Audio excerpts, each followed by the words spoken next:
Oke, Assalamualaikum. Selamat siang Bu Fulela, apa kabarnya? Waalaikumsalam warahmatullahi wabarakatuh, Bu Nur. Alhamdulillah, kabar saya baik, Bu Nur. Kabar Bu Nur sendiri gimana? Alhamdulillah sehat Bu, baik. Mudah-mudahan kita selalu tetap sehat ya Bu. Amin, amin, ya Allah. Bagaimana Bu Fulela? Kayaknya Ibu ada masalah. Apa ada yang ingin Ibu bicarakan atau ceritakan? Iya, Bu Nur. Saya pengen ngobrol atau pengen curhat sama Ibu tentang proses pembelajaran saya, Bu. Hmm, eh, boleh Bu? Ya, apa yang bisa saya bantu Bu? Boleh, Bu? Begini, Bu.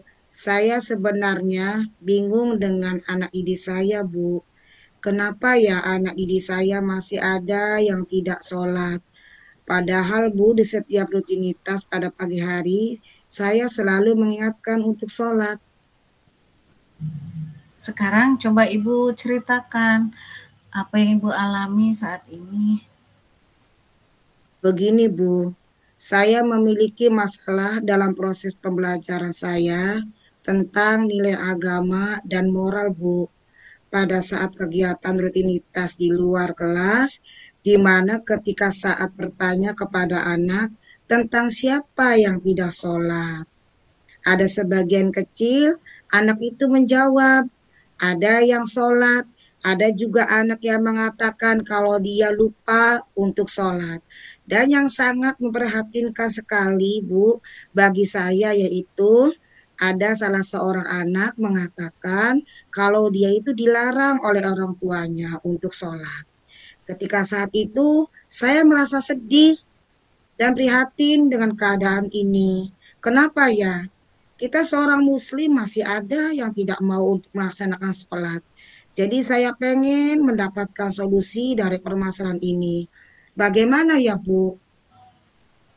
Jadi dari sini saya bisa menangkap permasalahan yang Ibu hadapi, yaitu ada anak yang lupa sholat ya, dan tidak mau sholat, dan ada juga orang tua yang melarang. Nah, orang tua yang melarang ini, punten Ibu ya, di sini orang tuanya Muslim atau bukan ya Bu? Kenapa melarang anaknya untuk sholat? Nah, jadi ini yang menjadi permasalahan mengapa proses pembelajaran Ibu tentang nilai agama dan moral terganggu. Demikianlah, Bu. Karena menurut saya, sholat ini sangat penting dalam menanamkan kebiasaan akhlakul karimah, baik di rumah maupun di sekolah dan juga di mana saja, Bu. Dari permasalahan yang Ibu hadapi ini, apa rencana yang akan Ibu lakukan? Saya akan melakukan perbuatan dalam proses pembelajaran saya agar pembelajaran saya menjadi lebih baik lagi ke depannya. Benar sekali, Bu. Jadi menurut Ibu, bagaimanakah cara untuk mencapai nilai agama dan moral anak dengan baik agar anak tersebut mau untuk sholat dan orang tua juga mendukung program pembelajaran Ibu agar tidak meninggalkan sholat seperti apa yang menurut Ibu?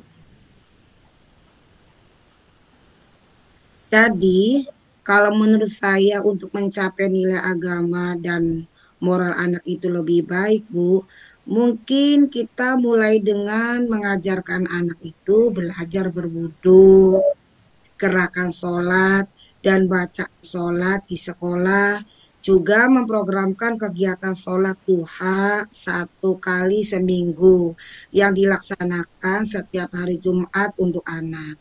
Sedangkan untuk orang tuanya yang melarang anaknya sholat, itu mungkin kita mengadakan parenting atau kelas orang tua dengan mengundang orang yang ahli dalam agama. Mungkin begitu kali, Bu. Di mana dengan kegiatan parenting ini, orang tua bisa berpikir bagaimana menjadi orang tua yang ideal dan menjadi keluarga yang bisa menjalankan ibadah dengan baik. Karena sholat itu kan Bu penting bagi kita orang Muslim. Oke, jadi di sini Ibu berkeinginan anak ini mau untuk melaksanakan sholat ya, dan orang tuanya tidak melarang. Lalu bagaimana caranya Bu agar menanamkan kesadaran tersebut Bu menurut Ibu Fulaila? Ya, tentunya kita akan didik Bu mereka secara bertahap agar mereka melaksanakannya. Nah, terus bagaimana dengan orang tua yang masih tidak peduli dengan semua ini? Sepertinya ada orang tua, ya seandainya ada orang tua yang bilang anak saya mau sholat atau tidak sholat itu kan bukan urusan ibu. Lalu bagaimana ibu menanggapinya, Bu? Mungkin saya akan mengajak orang tua melakukan refleksi dan berbicara dengan perlahan-lahan dengan orang tua. Oke Bu Fulela, jadi apa yang ibu dapat dari diskusi kita hari ini, Bu?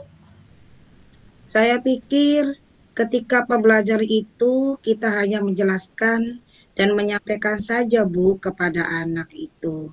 Tidak cukup, seharusnya kita juga mempraktekkan kegiatan pembelajaran ini pada anak. Jadi itu akan lebih baik menurut saya Bu.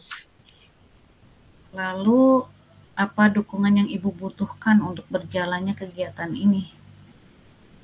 Saya butuh dukungan dari kepala sekolah, Mm-mm. rekan sejawat, murid, dan orang tua murid, karena dengan kita berkolaborasi, pasti Mm-mm. kegiatan ini akan berjalan dengan baik dan akan berhasil, insya Allah, Bu.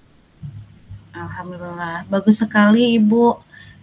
Kita memang perlu berkolaborasi ya dalam menjalankan ini semua, karena berkolaborasi ini membuat semuanya yang berat bisa menjadi ringan ya Bu ya.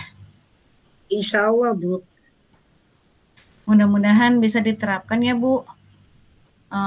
Saya pengen lagi mendengar ceritanya Ibu kalau sudah melakukan kegiatan ini. Kira-kira kapan ya akan dilaksanakan oleh Ibu Ella? Insya Allah, saya akan melakukannya minggu depan, Bu. Minggu depan ya Bu? Oke Bu, saya tunggu hasilnya ya.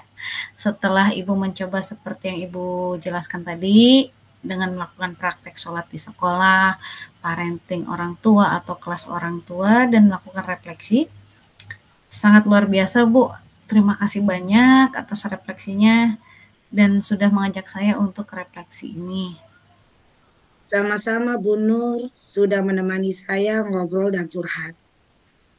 Sama-sama Ibu, sampai ketemu lagi ya Bu. Salam sehat. Terima kasih, Bu Nur. Assalamualaikum warahmatullahi wabarakatuh. Waalaikumsalam warahmatullahi wabarakatuh.